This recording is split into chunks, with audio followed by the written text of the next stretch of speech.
On 8 out of 10 Cats Does Countdown, Sean Locke, John Richardson, Paul Foote, Angela Barnes, Dr. John Cooper Clarke, Susie Dent, Rachel Riley, and your host, Jimmy Carr. Hello and welcome to 8 out of 10 Cats Does Countdown, a show about letters, numbers and conundrums. If you've never seen the show before, the game is simple, as are the contestants. Let's meet them. First up, it's team captain John Richardson.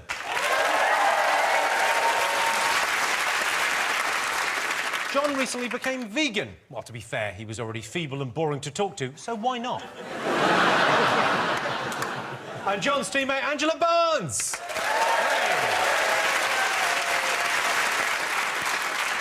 Angela wears hearing aids. Here's a tip: if you want to stay awake till the end of the show, take the one on John's side out. Up against him this evening, it's team captain Sean Locke.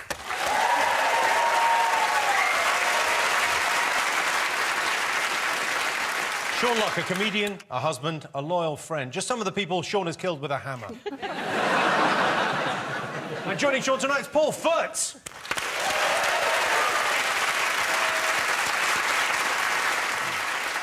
Paul Foote, or as children call him, that was him.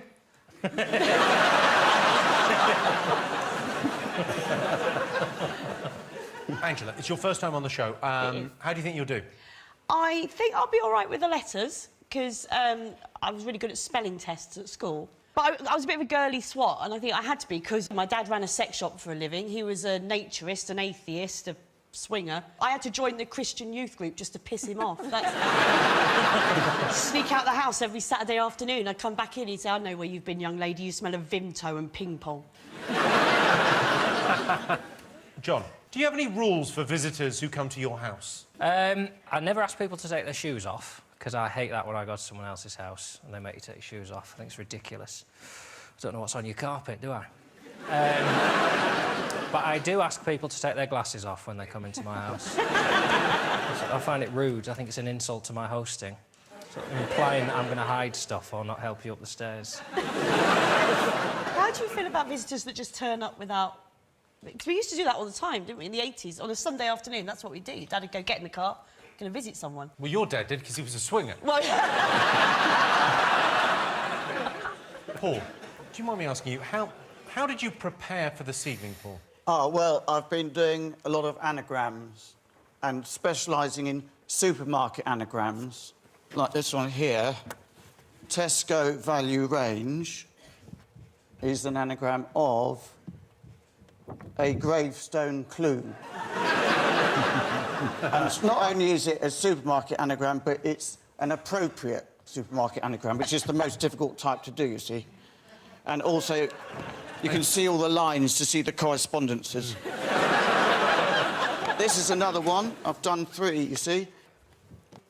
Sainsbury's store. Oh, yeah, it is Sainsbury's store together, yeah. is run by a tosser. And it checks out. It checks out. You can see all the light. Look, see all the arrows. It's all there. You can see everyone. That's perfect. Yeah, you can see it. A third one. It's all good practice for the game. Asda supermarket. Yes, it is. Believe it or not, that is an anagram of a sad supermarket.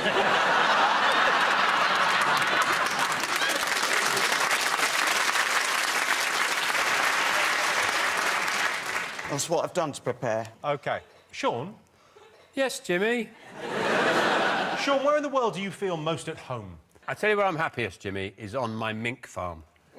I love it there. Just being among the mink. A lot of people get a bit upset by it. They say, oh, well, you shouldn't farm them for their fur. And I say, well, I don't, actually. I farm them for their looks. I wait till they're really, really, really cute, and I take a picture of them. And I don't know what happens to them after that. This fella comes and collects them, but I don't think he uses them for the fur, because he always wears, like, a leather apron.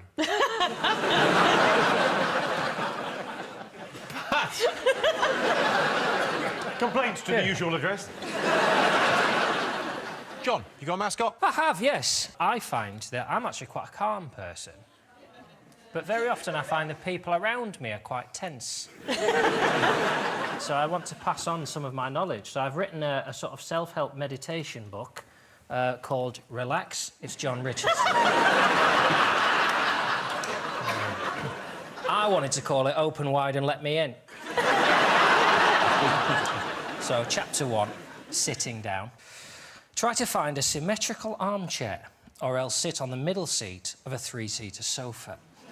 You could try sitting dead centre of a 2-seater sofa, but frankly, the sensation of the seam, unless positioned perfectly along the spine and down the perineum, will prevent any chance of true relaxation.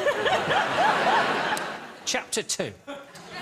Appropriate footwear and the perils of wearing slippers without socks.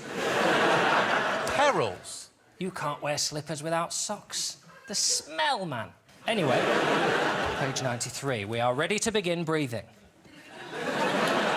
The final preparatory exercise is a good nose blow. Nothing is more stressful than a rogue bogey or snot flap clicking open on the in-breath, closing with a whistle on the out-breath. So what is it called? What's the technical term for A that? snot flap. Oh, it's not You flat. find them a lot amongst people who travel by train. I know a lot of people don't have chance to read books, so there is an audio version available, read by me, in my sexiest voice. And that is available here. This is the only copy. So you can relax. John's relaxation, everyone. And now, Angela, do you have a mascot? I find... Well, I think it's good to be a pessimist, right? I always imagine the worst-case scenario. There's a worst-case scenario that is always the worst-case scenario in any given situation, and that is a nuclear bomb.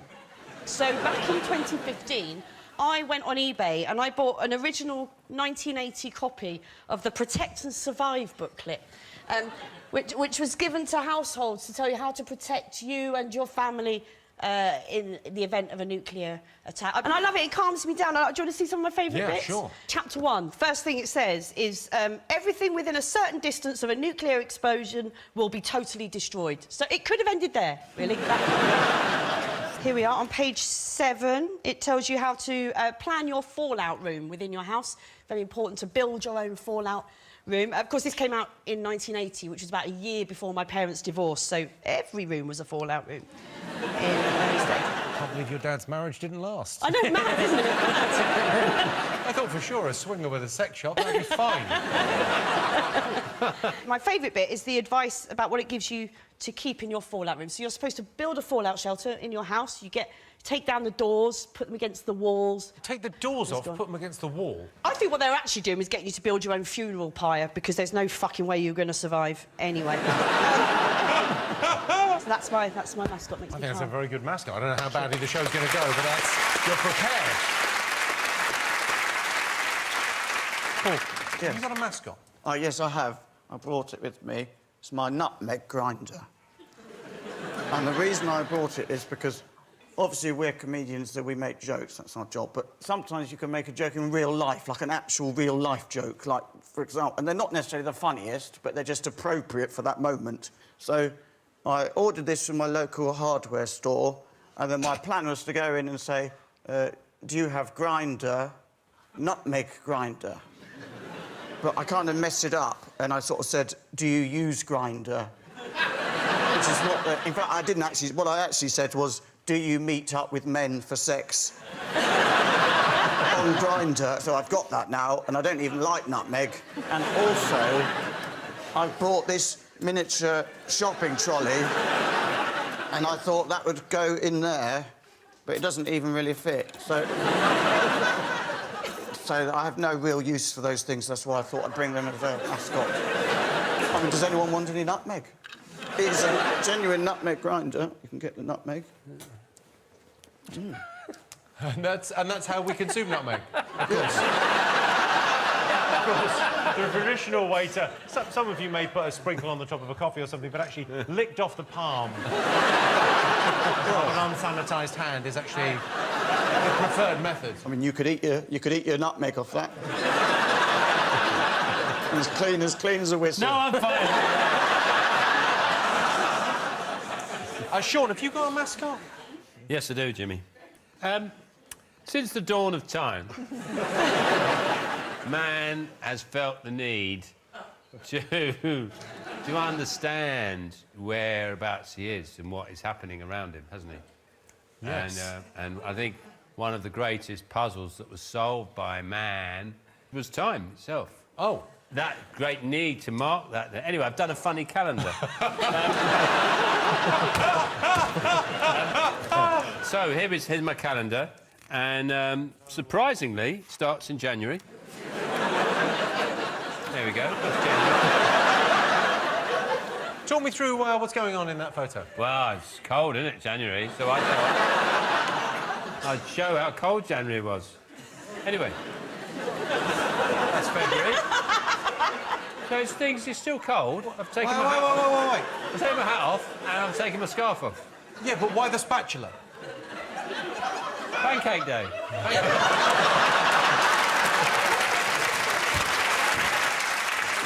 March.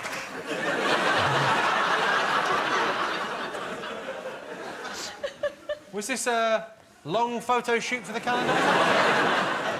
There we go. That's April. I think we can put the coat away. Things are really hotting up. Wow. And my flies are undone. That's to commemorate April Fools.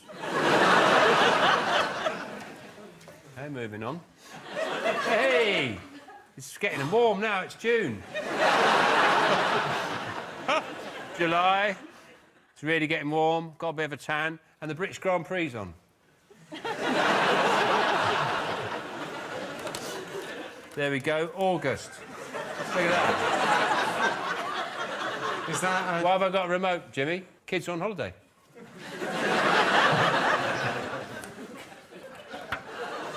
There we go, there's a bra full of couscous for September. Well, I don't want to... A bra full of couscous? Yeah. The chances of you working that one out. To expand your breasts. So you can...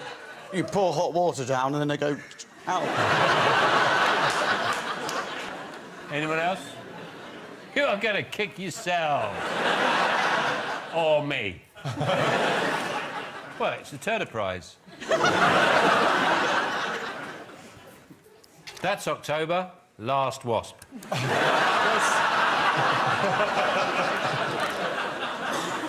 Now we have November.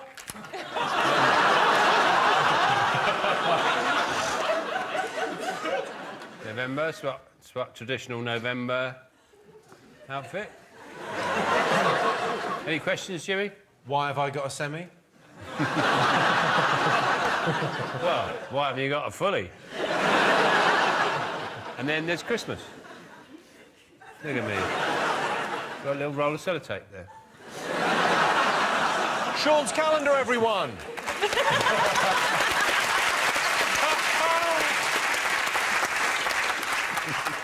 Over in Dictionary Corner, it's legendary performance poet Dr. John Cooper Clarke.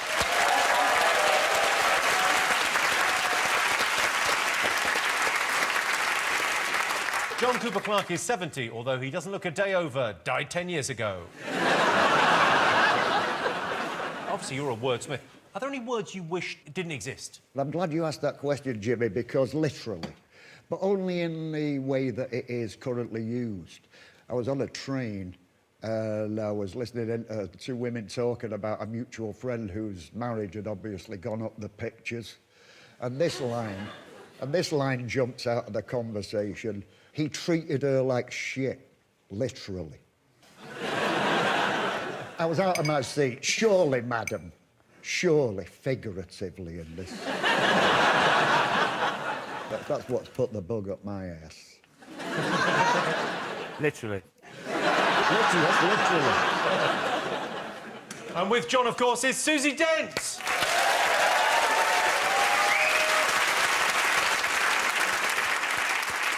Susie has a podcast. She does it in her kitchen with Giles Brandreth, and afterwards they light a cigarette and do a podcast.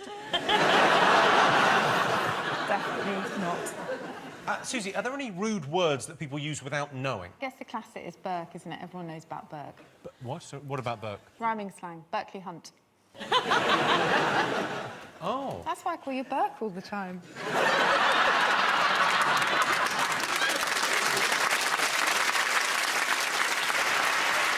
And in charge of the numbers, it's Rachel Riley.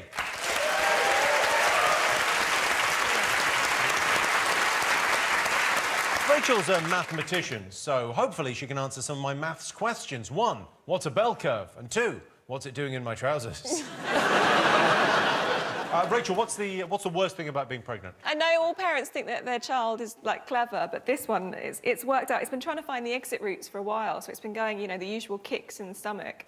And now it's realised that the best way out is down, so it frequently punches me in the vagina from the inside.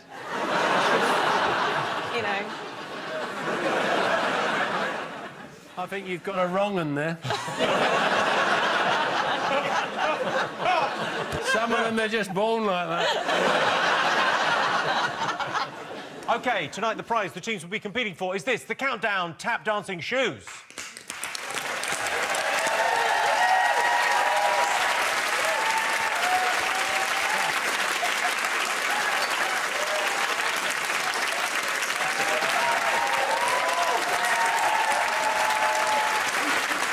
OK, let's count down, everyone. Time for the first game. Sean, Paul, you get the first pick of the letters. Could I have a letter? Yeah, I'll have a letter. Yeah. Are you feeling confident? W. Yeah, I'm feeling confident, yes. OK, go for it. I've given you a W to start. Oh, W, that's nice, Yeah. thank you. May I have an E? That would be nice, please.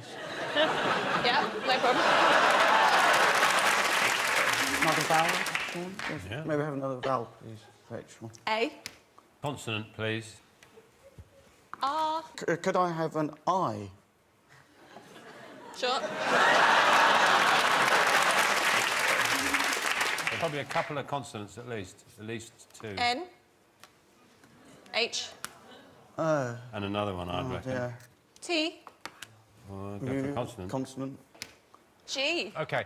And for the first time today, here's the countdown clock.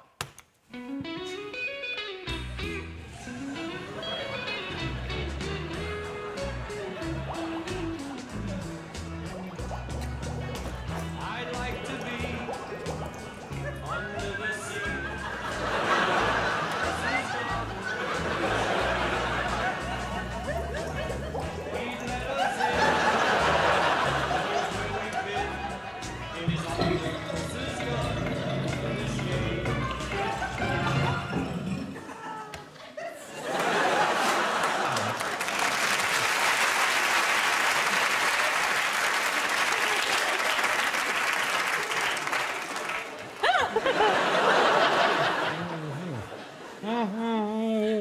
Angela informs me that she has a phobia of fish. And your tongue. It's all right, it's dead now. Paul, how many? Oh, well, I've got a load of 9-letter words. Loads of them. Sean, how many letters? 8. 8, OK. John, how many? Yes, just an 8. Angela, how many? I've got an 8. I'm not sure about, but I'm going to stay safe with a 7. Stay safe. Yeah. Oh, fucking hell! Oh, my God, you do not like fish. No, I really don't. You know something's repulsive when someone turns to me. Angela, you're 7. Hearing. Sean? Grating. Grating. Grating. Yeah. Yeah, use the G twice, just run round. All right, gyrating. All right, piss off. John, you're 8. Earthing. Very good. Paul, your 9-letter word. One of your 9-letter words. Just one of them would be fine. Nightwear. Fantastic. Oh, wow! 18 points to Paul. Double points. On to our first numbers round. OK, John, Angela, you get to pick the numbers. Please. Can I have 2 big ones, please, and 4 little ones? You've got 9, 2, 4, 2, 25 and 75. And the target, 647. And your time starts now.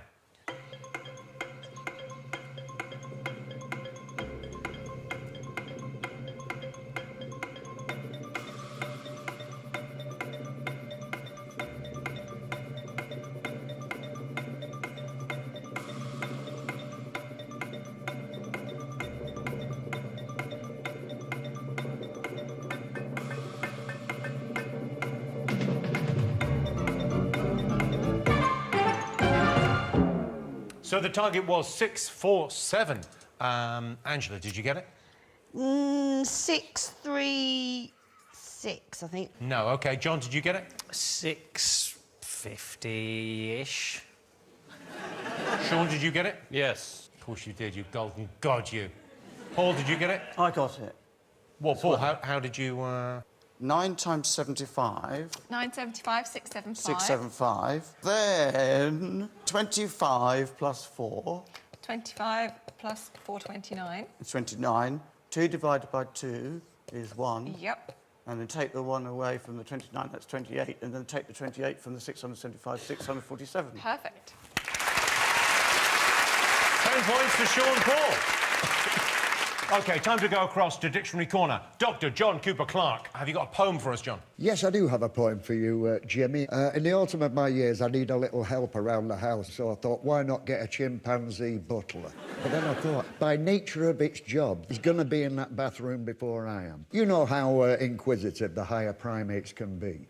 He's going to clock that razor, he's going to pick it up. Ooh, that's shiny. I wouldn't want to be in the same house as a chimpanzee clutching a straight razor. So pay attention to this, and it's called, for obvious reasons, shave off. What would it take to shift you? A bloodstained banana, a Panama tit-for, a piece of an eyelid attached to a Britva? I'm not a fan of enforced euthanasia, but somebody taser the chimp with the razor. You'll never outrun a guy with a gun. You'll never outlive a man with a shiv. A girl with a rifle is never a trifle. Don't clock the wife of a man with a knife. Don't pull a blade, he may have a grenade. Try not to sneer at a girl with a spear. To be hit with a club will be nothing but trouble. Call that trouble, I don't want to phase you, but somebody taser the chimp with the razor. You better not bitch slap a chap with a switch. It will not wash. Carry a cosh. Even then, he may have a Sten gun. You don't want to hammer a man with a camera. You would be liable, it's undeniable. Try not to flannel a man on a camel. Who needs a scimitar around their perimeter?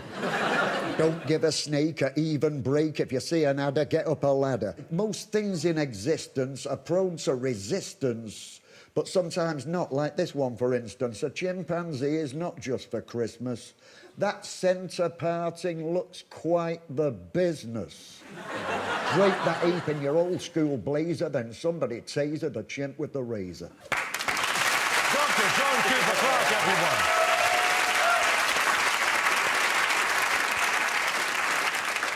The scores at the moment, John and Angela have no points. That is nothing so far. Sean and Paul have a maximum of 28. Couldn't be doing better. And here is your teaser. The words are nuts burn, and the clue is there's a cream for that. That's nuts burn, there's a cream for that. See you after the break.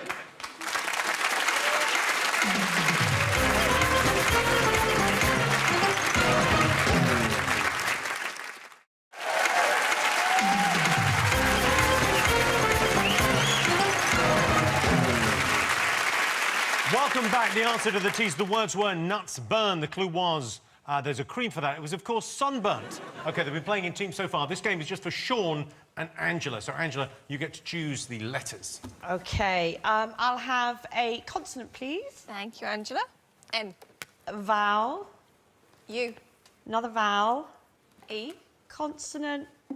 C. And then all consonants and the last one a vowel, please. And then, oh, T. H. R. N. And the last one, O. And your time starts now.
Angela, put your finger in.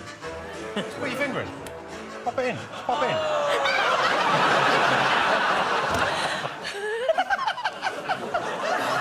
in. You shouldn't have done that. He's got that on backwards.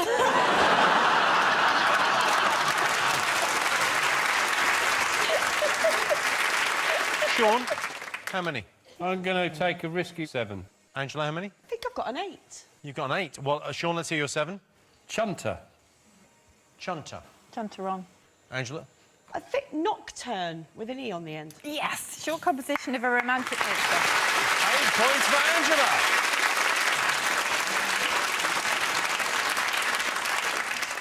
Susan, could they have done any better? That was a 9. Truncheon. 9-letter word. Dictionary corner, everyone.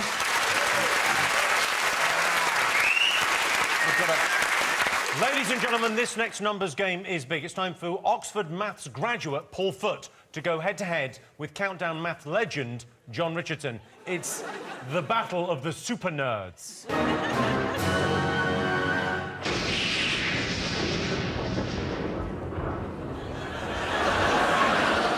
He's an Oxford Maths graduate, and I'm slightly better at maths than most of the comics we have on there. Do you have any trash talk for each other ahead of the battle? I didn't find any trash talk in the trash can that Paul found his jacket in. What's 78 million divided by 4,674? I don't know, do you? Roughly, I know it roughly. He owned him. You owned him. You guys have seen professional wrestling, right? There's or like a big boxing match when they sort of hype it up a little bit and they get the purse Honestly, a bit Jimmy, bigger. I'm sitting between them and the electricity coming off the camera. It's amazing. I was just...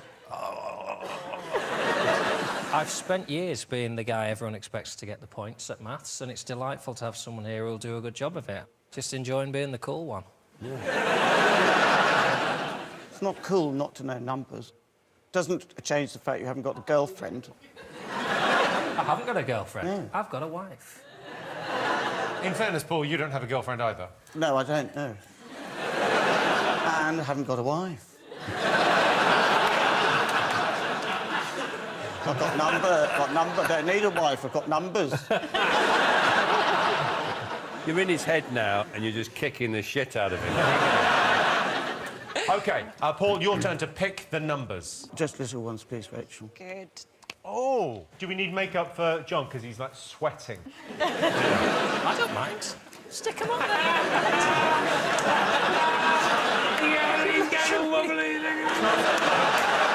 It's not so easy when it's just, oh, multiply 50 by 6, and that's 300, then I add something. This is proper numbers. I don't mind, as long as it's the same teams when we do Cats Does Countdown Does Hole in the Wall. Because that's due a comeback, and I will fucking destroy the pair of you at home. Cats Does Countdown does Naked Attraction. Well, I say we make the pilot tonight. 6 small ones again.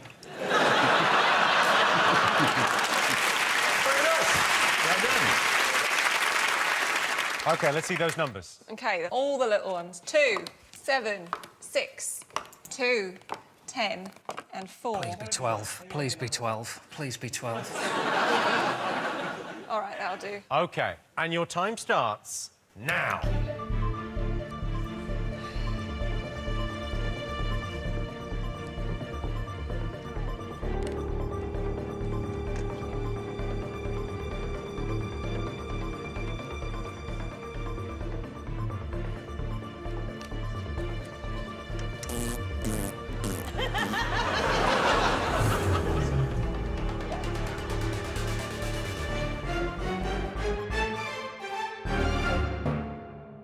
John, have you got it?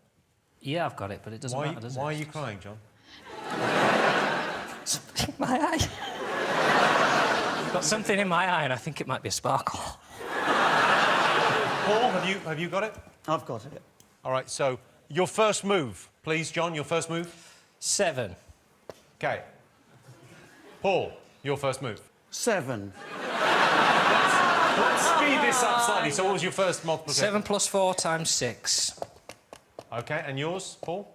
7 plus 4 times 10. Wait till you hear my next move. OK, well, you go. Times 10. And Paul? Take the 2 and keep it for later. Steal Paul's 2. Stick it on my 660 and see what he does then. 662. Multiplied by 6. Multiplied by 6. Add the 2 that is mine. Hey! By right, that is my 2. 10 points to both teams, and I believe maths was the winner. Wow. For what it's worth, I actually went to the open day at Oxford and I thought they were all pricks. For what it's worth, they told us they didn't like you either. They said actually they weren't taking on cleaners.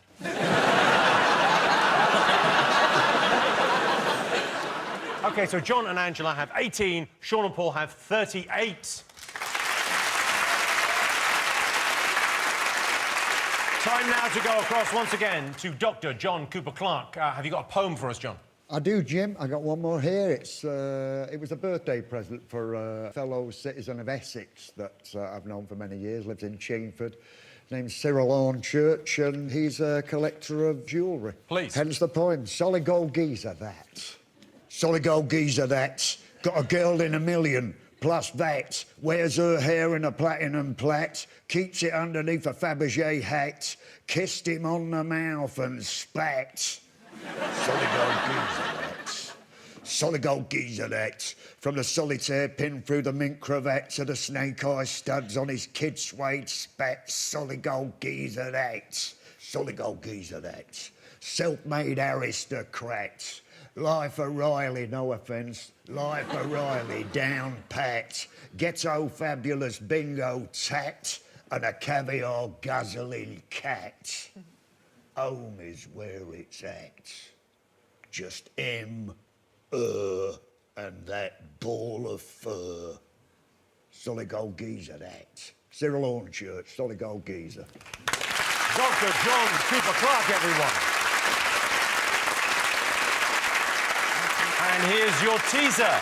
The words are oral pops, and the clue is she said yes. That's oral pops. She said yes. See you after the break.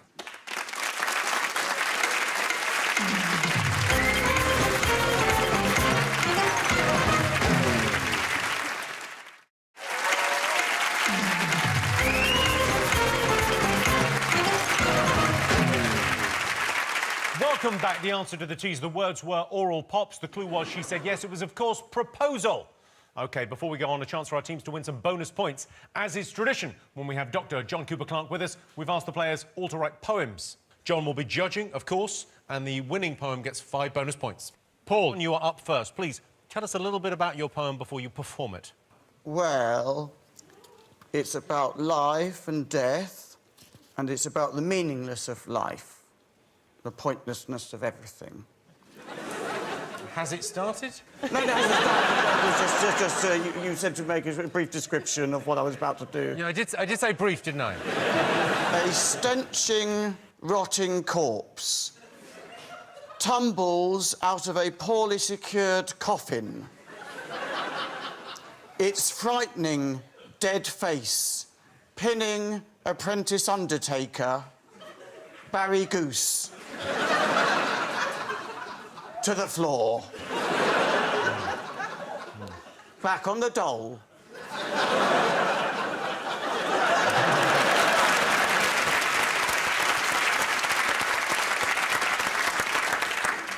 Yeah, that gets the futility across. I can't fault it.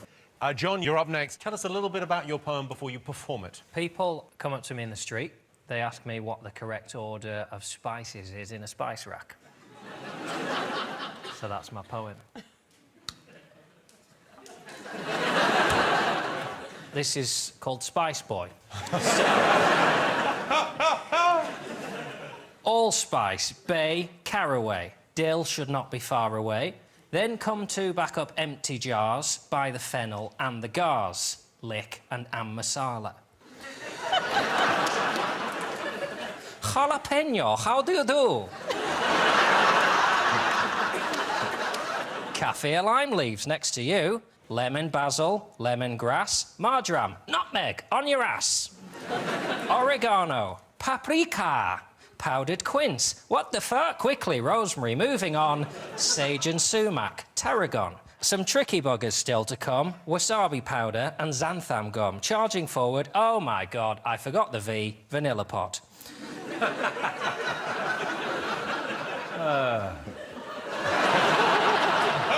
I'll have to say, John, I don't normally give out compliments, but that's the second best poem about spice ordering I've ever heard. I hope you like the end. Of course, then, yeast for making bread, which leaves us with our old friend Zed. A tiny pinch, good God be frugal. Zatar, it's Arabic, or so says Google. Hold your applause and please no cheers. This rhyme deserves no round of beers. I tried my best but made you wince. I know you heard me. Fucking powdered quince.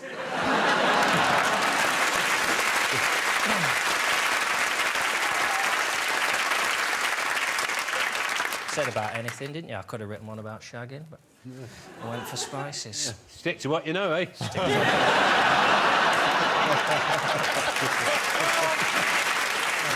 Angela, well, before you start, what's your poem about? Tell us a little bit. I struggled to find my muse, right? Because that's what you're supposed to have, isn't it? To write a poem, you're supposed to have a muse. So I thought what I'll do is I'll turn the telly on, and whatever comes up first will be my muse. And I turned the telly on, and it was a rerun of Only Fools and Horses. And it turns out Nicholas Lyndhurst is my muse. There once was an actor called Lyndhurst. He made the nation's heart burst. When he played Rodney Trotter, he couldn't be hotter.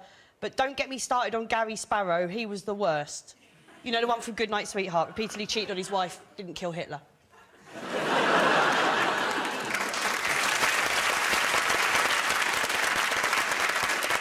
I thought that was fantastic. I mean, that's one of my MOs, actually. Everything I've heard so far has been wonderful. Well, don't worry. Sean. Now, the thing I'd just like to say about my poem is it's proper poetry. It's a love poem. Oh. It's a love poem.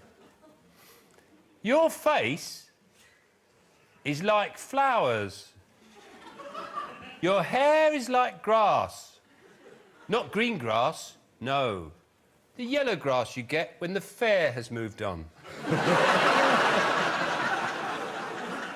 Your eyes aren't your best feature. But let's move on, like the fair.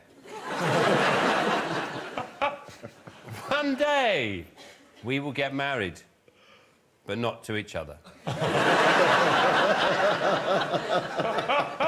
Because I work at the undertaker's. And even though I wash my hands thoroughly, you won't let me near you.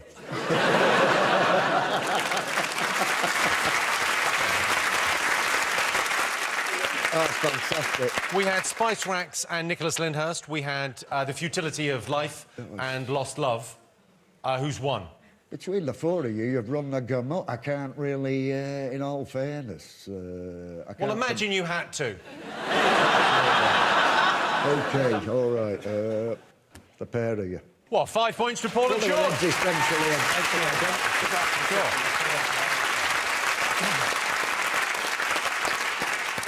OK, on with the game. Sean, Paul, your turn to choose the letters. Can we have a consonant, please, Rachel? Of course you can, Shawnee. L.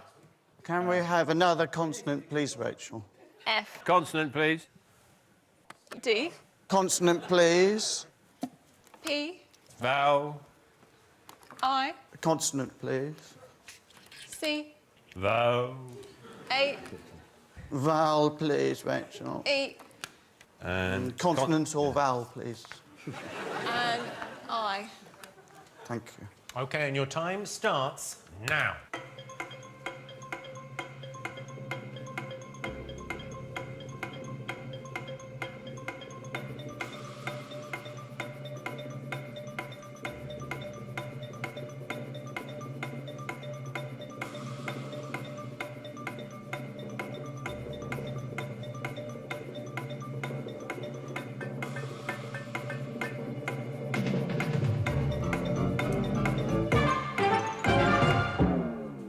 John, how many?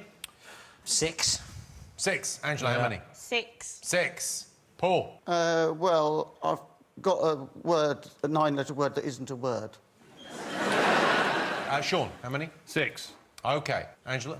Placed. Place. John, you're 6? Dilate. Oh. There's no T. It's really not your night, is it, John? Sean, you're 6? My 6 is failed. Paul, your 9-letter word. Pick a fiddle. P-I-C-A-F-I-D-L-E. Pick a fiddle. Pick a violin or violinist to fiddle with. When I say pick a violinist to fiddle with, I mean to play the violin with in a duet. Pick a fiddle. Susie is pick a fiddle. No, not yet. Not yet. Dr. John Cooper Clarke, Susie Dent, could they have done any better?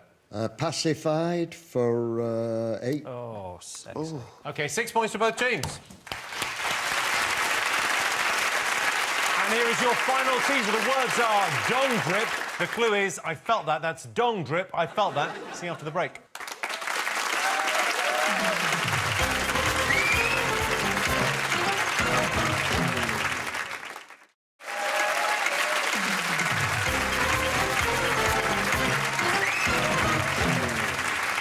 Welcome back. The answer to the teaser. The words were dong drip. The clue was, I felt that. Of course, it was prodding. OK, time for our final letters game. John, Angela, your turn to choose. Do you want to pick? Can I? Yeah, of course. Oh, go on then. Can I have 2 consonants? Yep. Well, you're not messing around. No, let's get this done. Sure. 2 vowels, please. 2 consonants, 2 vowels. U. 4 consonants and another vowel. T. N. P. Q. It's fucked Oh. And an E. OK. Let me play the clock music on the theremin. Can it be done? Of course it can. OK. Your 30 seconds starts now.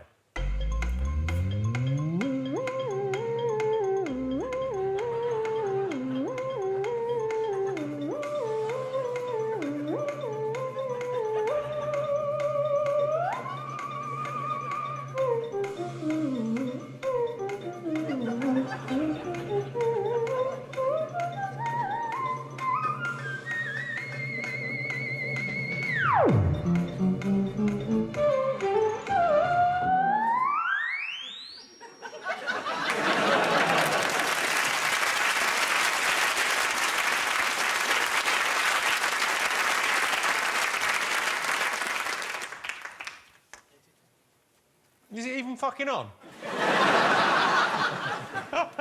OK, Angela, how many? 6. 6. OK, John, how many? I got 6. Paul, how many? 6. Sean, how many? 6. OK, Angela, what is your 6th-letter word? Mounts. Mounts. OK, John? Quotes. Quotes. Nice. Paul? Quotes. Oh, you're just toying with them, are you? Quotes. Got that one easily. Not even worth getting, is it? Sean, your 6th-letter word? I had quotes as well. 6 points to both teams.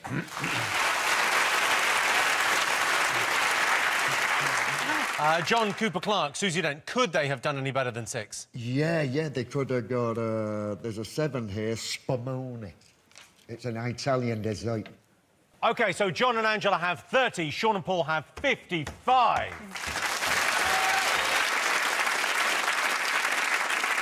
OK, fingers on buzzers. Time for today's Countdown Conundrum. Your time starts now.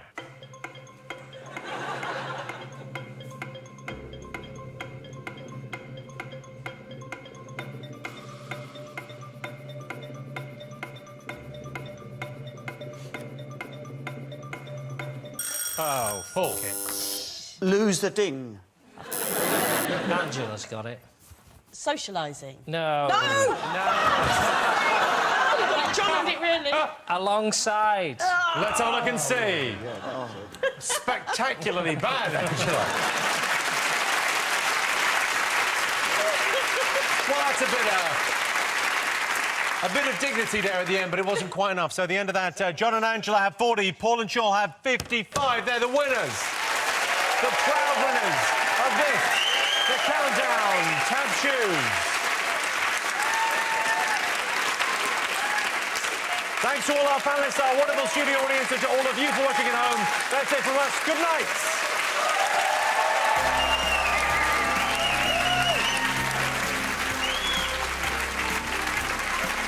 It's the drama that Russell T Davies has been waiting years to do. It's a Sin, and it's tomorrow night at 9.